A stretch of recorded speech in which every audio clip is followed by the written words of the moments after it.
What's going on, guys? This is Rob, and we are covering the Sins of Sinister. Now, here's the thing to understand. The Sins of Sinister is a crossover event. It is 9 issues long. The first 3 issues are year 10, the second 3 is year 100, and the final 3 is year 1000. Now, it doesn't really tie into any existing X-Men comics, meaning it's not Sins of Sinister, X-Men number whatever. However, we need to get caught up on the X-Men. So after we're done with this, we're going to get caught back up, which is what we should have been doing this whole time because I love the X-Men, but you can understand this without knowing everything that's going on.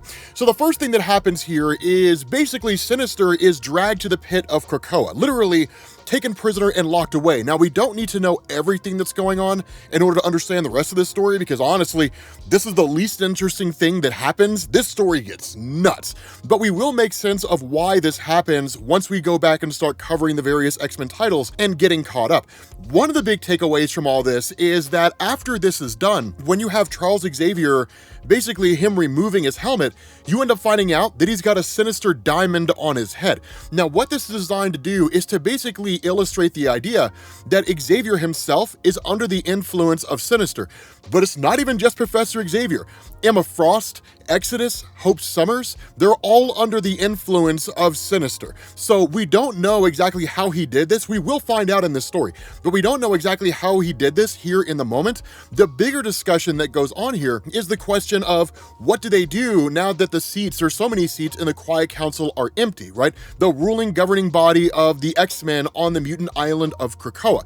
Now, some of the things that led to this, we have already covered. So when you had like the Inferno event where it turned out that Moira McTaggart, the one who had set all this up in the first place, that she had put together the plan of Krakoa and giving mutants a safe haven, because what she wanted to do, and having died and lived a new life so many times, she literally always saw that no matter what happened, there was always a war between humans and mutants, or humans and like some alien race or something like that, but the mutant population was always wiped out. No matter what happened, mutants were always destroyed. And so her idea was that in order to keep that from happening, by having the Quiet Council and the resurrection protocols and all that kind of stuff, over time, as different X-Men were resurrected, they'd be resurrected without their powers, and that would lead to them being forced out of Krakoa, and over time, it would reduce the number of mutants that exist in the world. Hence the reason why Krakoa was presented as a safe haven for the entirety of the mutant population, because it was a really simple and elegant way for Moira to effectively genetically remove mutants, or at least genetically remove the mutant gene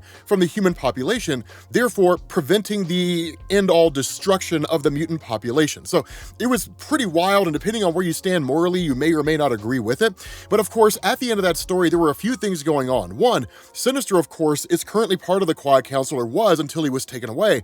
And again, we'll get caught up on why that happened. But with the events of Inferno and Moira McTaggart, that Destiny, the mutant precognitive, the one who can basically predict the future, she and Mystique, who of course have been longtime lovers in Marvel Comics, they left, right? So a lot of these seats are empty here. So the discussion that's being asked by Professor Xavier and Emma Frost and these guys is, why don't we fill these seats with humans? Now, for the most part, this is almost completely and totally shut down by Exodus, but he ends up changing his mind once Hope Summers agrees with it. Now, this is not like Exodus being a simp, right? I know some people may have like that knee-jerk reaction. See, without having any evidence about the character whatsoever, or knowing nothing about his motivations, I've drawn a complete and total, unquestionable conclusion. The reality when it comes to Exodus, if you've been reading the X-Men for a while, is that he's not in love with Hope. The idea here is that he sees Hope as basically the Messiah, a godlike being, and rightfully so, right? It was with the birth of Hope Summers in Marvel Comics that the X-Men, or really mutants, started to return to Marvel Comics after the events of House of M and Decimation, when the Scarlet Witch took away 98% of the mutant population's powers, right? Effectively wiped out most of the mutant population. And so when this is initially thrown out there, for the most part, the Quiet Council actually starts to agree with it. And the reason why is because what they want to do is they want to basically impose this way of conquering the world. Now, we'll see how this unfolds over the course of this, because I'll be honest with you guys, it's a genius strategy and it's a genius plan, because what they do here is by bringing human beings onto the Quiet Council, one, that begins to quell the concern of different governments out there about what the mutants are up to. By giving them a peek on the inside of the island of Krakoa Krakoa, and in fact, allowing them a seat on the governing body, it gives human beings the illusion of control. And so what we do is we jump forward 1 year, and we have reporter Ben Urich meeting with J. Jonah Jameson from the Spider-Man comics at the Daily Bugle. Now, the funny thing here is that Ben Urich is being incredibly careful here, right? Exceedingly cautious. And the reason for this is that as he meets with J. Jonah Jameson, he injects him with a kind of chemical. And what this does is it's basically designed to see who is infected with the X gene that's circulating around out there and who's not. And so what ends up happening is that once it turns out that J. Jonah Jameson is seemingly his normal self, Ben Urich spills the beans on everything that he's discovered. And what he learned is that when human beings were brought onto the Quiet Council, that what the mutant population started doing was handing out these different genes, right, that could prolong life, different things like that, kind of an upgraded version, so to speak, of the different medicines and stuff that Krakoa had.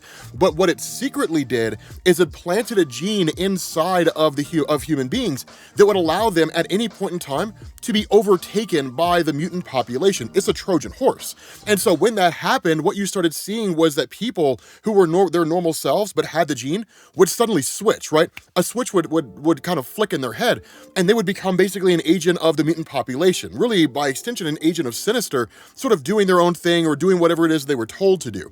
And so that's literally when Ben Urich's like, I mean, I've spotted that with a few people here and there, but I mean, what if it's like politicians, right? Senators and congressmen, congresswomen, right? What do we do in that kind of situation, right? Some dictator out there somewhere, right? People who run entire countries could be compromised and under control of the mutant population.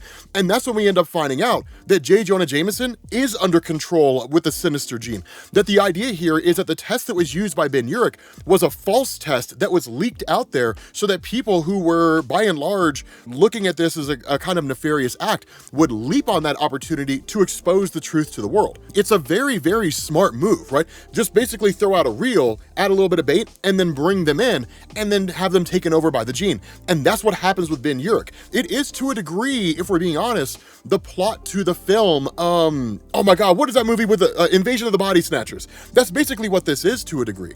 And so the bigger concern that they have here is, okay, what do we do about the mutant nation of Krakoa, right? The living island. What do we do about this, right? I mean, this is literally a living island that can at any point in time make the entire environment inhospitable to us, right? It can just start filling the air with some kind of a toxic gas that can kill us, right? It's like M. Night Shyamalan's The Happening, right? Where plants are killing people. Like, that's basically the concern they have. So Forge ends up inventing or creating this cannon that can be fired from a satellite that will basically lobotomize Krakoa. And that's exactly what happens. They fire this cannon, they take out the mutant island of Krakoa, and that's when the X-Men make their move. That Emma Frost telepathically broadcasts to the world. Because one of the things that the X-Men is sort of built on is by having this gene, right? Telling humanity, if you have this gene, that means we can back up you and your loved ones. This also comes out of the events of Judgment Day, right? That's when humanity learned that the X-Men had like the resurrection protocols.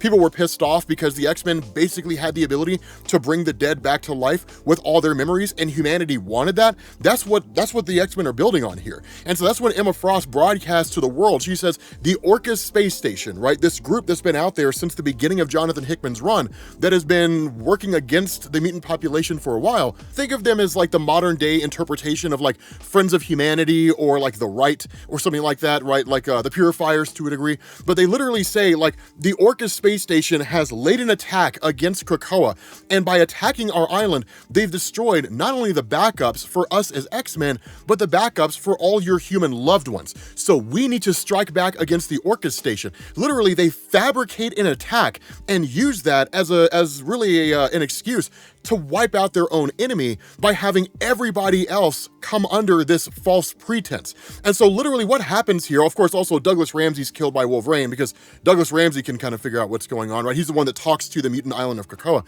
But what ends up happening here is under the false pretense that Orcus led the attack, that during this 1 year time jump, the X-Men bring together the Avengers and a whole host of other superheroes and launch an attack against Orcus. Now, the one thing that could stand in their way and the one thing thing that could annihilate all of them is Nimrod, right? The ultimate sentinel, the machine that has the ability to recognize their powers and adapt to those powers, as well as use their weaknesses. So Tony Stark ends up developing a virus, or really along with Reed Richards and Forge, end up developing a virus that infiltrates Nimrod and takes Nimrod offline. So he's no longer part of the equation. But all of these guys are doing it under false pretenses. The X-Men are the only ones who are aware of what's going on. That whole thing with like Ben Urich and J. Jonah Jameson, it's all super hush-hush at the moment, right? Nobody really understands or realizes the X-Men are slowly starting to take over the world.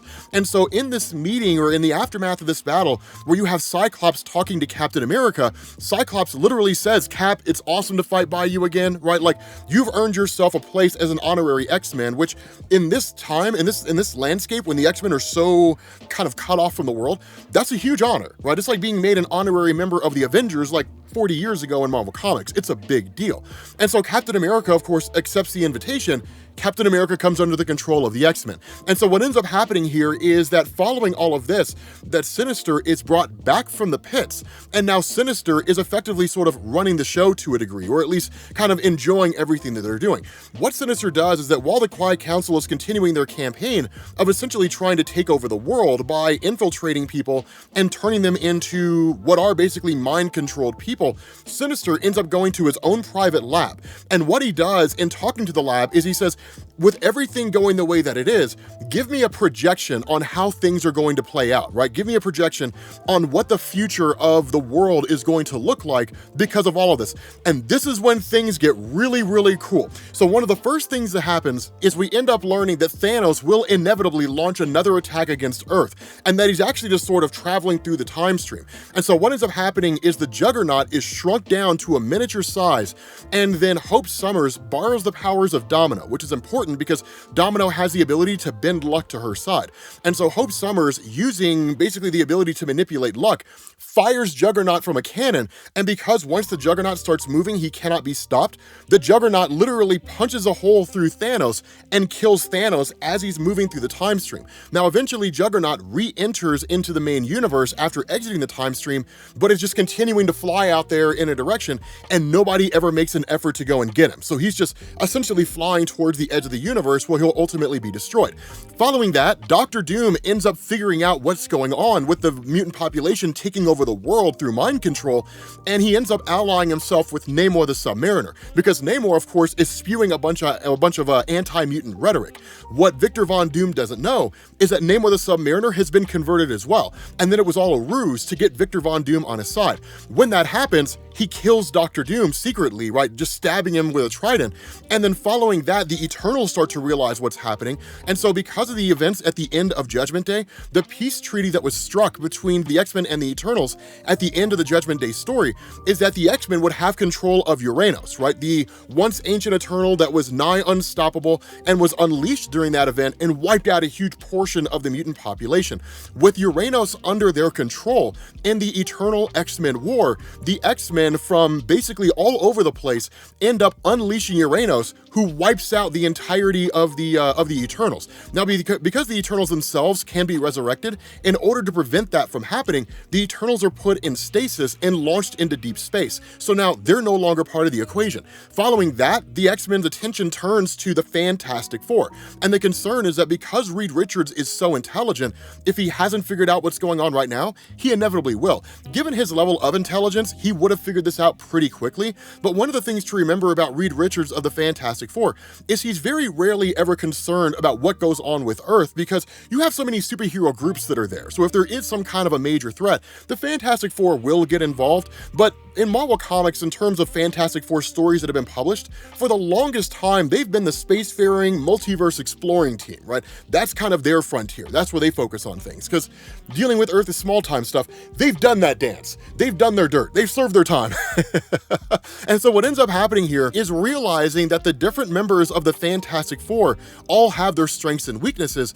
Ben Grimm is the one who's the most easily overtaken by the X-Men, and he is. It allows him to revert to his human form, form, and then in turn, the Fantastic Four are kind of sent on a false mission by the X-Men and by Ben Grimm.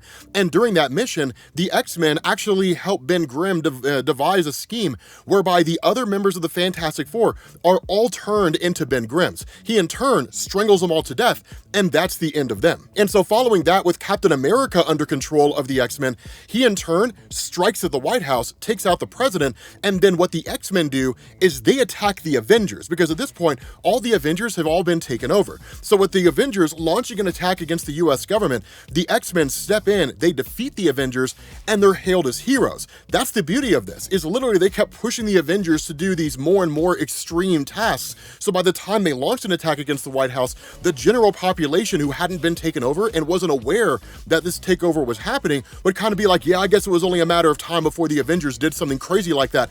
Thank God the X-Men saved us. That's the idea. That's the motivation. So the X-Men are hailed as heroes of the world. Now, the cool thing here is we jump forward 5 years, right? We pick up in year 5. Everything we've talked about so far is within 1 year. It's a 1 year span, right? 1 year into the future. So 5 years into the future, Storm arrives. And Storm, of course, is the leader of the Iraqi. They have their whole history and everything. But basically, they are a massive group of mutants that we didn't know existed until Jonathan Hickman started writing the X-Men. They initially existed in another dimension, but once they ended up arriving in the main Marvel Universe, they took up residence on Mars and they formed their own government. Storm eventually became the leader of that circle, right? That's what they call their governing body on Mars, and it's just kind of been operating as their leader ever since. But with all of this happening, Storm is watching everything taking place, and she's realizing how extreme the X-Men are becoming and the kind of battles they're getting into, and she's not trusting them. More so than that, what she realizes is that the Nightcrawler that's currently there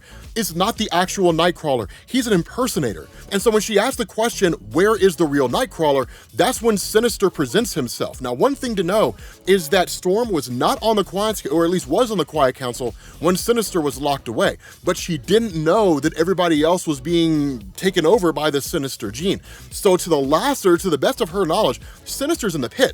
That's where he's supposed to be. She doesn't know that he was released by the X-Men. And so literally she's like, okay, why is he here? Right? He's supposed to be in the pit. Not only that, when he does reappear, what he shows is that he's been tampering with the genes of Nightcrawler and turned him into this kind of grotesque beast. And so he's like, the Nightcrawler that's been with you is the one that I created, so I could tamper with the real Nightcrawler and screw up his genes, and you would never know the difference. So you got an option. Either you can deal with this puppet that I have installed and you can just kind of go from there. You can join our cause, or we can take you out. And so what ends up happening is that with Storm, and one of the reasons why she was able to avoid all this is incredibly simple. So what Sinister had been doing when it came to him taking over and everybody being infiltrated, what Sinister had done is he had modified the resurrection machine. And what would happen is that every time a mutant was killed and resurrected, they would be secretly infected with the Sinister gene. That's how he was able to take everybody over. Storm was not infected by that, because if you guys remember during Judgment Day, Storm got rid of her backup in the resurrection protocols, so that if she dies, she stays dead. There's no conceivable way of bringing her back. Magneto also did the same thing. And so the result of this is that Storm is not infected because she hasn't been resurrected since the tampering was done by Mr. Sinister. And so in response to that, because they can't simply just kill her, because ultimately if the Quiet Council killed Storm, it would ultimately result in a civil war because she's so respected by mutants on both sides, especially the ones that haven't been taken over yet. And so what ends up happening is that Professor Xavier and Emma Frost use their telepathy to try to control the mind of Storm. And so what we end up doing is transitioning back, or kind of jumping back to a bit of a flashback when Storm is meeting with Lactuca, I think is how you pronounce their name. But Lactuca is basically a member of the Great Ring of Araco, right? The governing body of Mars, basically. And everybody on the governing body of Mars is an Omega level mutant, which of course means that they're some of the most powerful mutants in existence. With Lactuca, or Lactuca, however you pronounce it, that basically they have the ability to know everything that's going on, right? Just universal, maybe even multiversal awareness. But more so than that, they house like an infinite number of minds. And the result of this is that when they basically back up the mind of Storm, what it means is that when Xavier and Emma Frost launch their telepathic attack, it's not just trying to take over the mind of Storm, it's trying trying to take over an infinite number of minds at the same time, which of course they can't do. It's one person standing on a beach trying to hold back a tidal wave that's 300 feet tall and 500 feet wide, right? It's not gonna happen, you know what I mean? You're just gonna be engulfed by that thing, and that's gonna be the end of you. And so this basically allows Storm to go without being infected by Xavier and Emma Frost. She casts down this amazing lightning bolt, and she's just like, abominations, right? Imposters! And then takes off, right? Literally just leaves. And so that's when she comes to the realization, this is war, right? That's basically what this is. This is now a civil war among the mutants, those who are infected and those who were not. Now, the cool thing about this is that as Storm makes, like, she literally readies her forces, she's met by the arrival of Destiny and Mystique. Remember, Destiny can see the future. She's a precog. It's not all etched in stone. So if Destiny comes to you and says, this is gonna happen in 5 minutes, it's the absolute truth. If she comes to you and says, this is gonna happen in 5 years, it may or may not happen, because a lot of things can take place between now and 5 years. So again, it's not an absolute prediction, but she is the most trusted precog that's out there. But she tells Storm, if you go and attack the X-Men now, you are guaranteed to lose. We have to bide our time. We have to wait. And so the result of this is that we transition to essentially Sebastian Shaw of the Hellfire Club. Now, Sebastian Shaw has been kind of a background character for quite some time, but he becomes an emissary to the realms of hell, right? To the realms of limbo. But what this does is it allows the X-Men to conquer all the different hell realms, right? The realms of Mephisto and all those different guys. Beyond that, you have Magic, who actually, or at least Illyana Rasputin, who ends up making a deal on behalf of the X-Men with Surtur from Muspelheim. Because what had happened is that when the Avengers became more and more extreme, leading up to them attacking the US government, Thor ultimately vacated. He abandoned the Avengers, heartbroken, and ended up just residing in Asgard and staying there seemingly permanently. But with Magic making a deal with Surtur in order to destroy Asgard, she gets the Twilight Sword, which is literally the sword of Ragnarok, right? Like, that's the sword Surtur would use to wipe out everything in Asgard. She shows up here using her magical abilities and destroys Asgard, and the Asgardians are cast out into the abyss, never to be seen or heard from again. On top of that, Sinister and the X-Men, they wipe out Wanda Maximoff, right? They destroy the Scarlet Witch. Because remember, during the events of House of M, leading up to House of M, she had the ability to alter reality on a universal scale. She could set everything back. And so what ends up happening during this time is that Sinister, right, like, you know, continuing to skip forward through time, Sinister ends up using the Westchester Institute, the Xavier School for Gifted Youngsters, as a gigantic lab. And he literally starts splicing together the genes of different mutants into like a singular body. So you might have like the genes of Colossus that are merged with the genes of Nightcrawler. So you have like Night Colossus, which is kind of an awesome name, if I'm being honest with you guys, right? Okay, so here's what I want you guys to do. Here's what I want you guys to do. Leave a comment down below with like spliced names, right? So like if you were gonna merge like Wolverine and Cyclops, or like if you were gonna name the merger of like Nightcrawler and Colossus, give me those names, man, because I really want to see them, right? I think it would be awesome. But using these spliced genes, what it does is it allows the X-Men to become more powerful than they ever were before, because now they possess multiple powers. So an army composed of 100 X-Men suddenly becomes what is in effect 200 X-Men, because each one of those X-Men now has 2 powers. 100 times 2 is 200. So literally that's one of the crazy things, because when that happens, an attack is launched by Sinister, the X-Men, and all those guys against the forces of Storm, right? All those guys out there. And so what we end up doing is jumping forward 10 years. And what we end up finding out here is that the human population is by and large aware of what's going on, but they don't care, right? They realize like they want to be a part of this greater thing. That Sinister has kind of created the peaceful coexistence between humans and mutants, but he's done it in a nefarious way. He's done it through mind control, right? He's done it through conquering and all that kind of stuff. It's kind of nuts. And so what we end up doing is basically picking up during this 10-year time jump when Sinister is meeting with the Quiet Council, and the Quiet Council actually reveals that what they've been doing is modifying the programming of the Sinister gene in each one of themselves so they don't operate as a slave of Mr. Sinister. Instead, they operate as their own individual person doing their own individual thing. They still operate under the guise of, or at least still operate with the idea of the X-Men conquering everything, but they're not like dogs on a leash for Sinister. You know what I mean? But in effect, this leads Sinister to realize he's lost control of the people that he's supposed to be controlling. He's lost control of the Quiet Council. They have too much free will. And so what his intention is to basically go back and wipe the entire project, right? Literally wipe them all out, and that'll basically be it, and then effectively start over. The issue is that once he gets back there, he realizes the entirety of his lab is gone. His ability to rework this whole process doesn't exist anymore. Someone's stolen his lab. And so in effect, he's now trapped down here. There's no conceivable means for him to escape. So he literally loses control of his own project. He always ends up losing here. And that's where Sins of Sinister leave. Let me know what, okay. Do we need to cover the rest of this? Because it's not completely done yet, right? Like, it's still coming out on a monthly basis. So I don't know exactly how long it'll take to finish. But like, do we need to cover this, man? Because honestly, this story is dope. It's one of the most interesting stories I've seen with the X-Men in so long. Let me know what you guys think, right? But thank you all for watching, and I will catch you all later. Peace.